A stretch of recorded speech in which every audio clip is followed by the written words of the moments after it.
Bundan başqa da elə biz hər zaman deyirik ki, miqren xəstəliyinin baş ağrısının müalicəsi Doktor Seyfəddin klinikasındadır.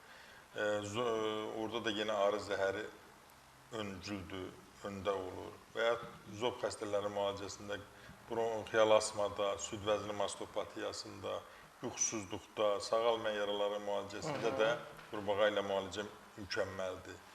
Və təbii ki, insanların yaşamı üçün, bir gün görürsünüz, qəflət ölümlər nə qədər artıb. Gənc adamlar qəflətən yatır, durmur.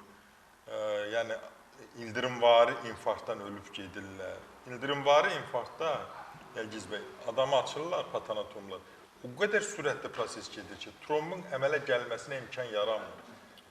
Ürəyin daxilində ki, o formalar o qədər sürətli ölüm yaranır. Vaxt azlığı olur onun formalaşmasına. Ancaq zəli qoyduranda 6 ay infarkt, trombun əmələ gəlmir və onun infarkt, insult qorxusu yaşamırsa, 6 ay sərbəst qandırıcı içmədən, qandırıcılar da tərkibində turşu var, mədən selin kirəsini yandırır, kök verir, qastrit eroziya verir, yara mələtdirir, qan axma verə bilir.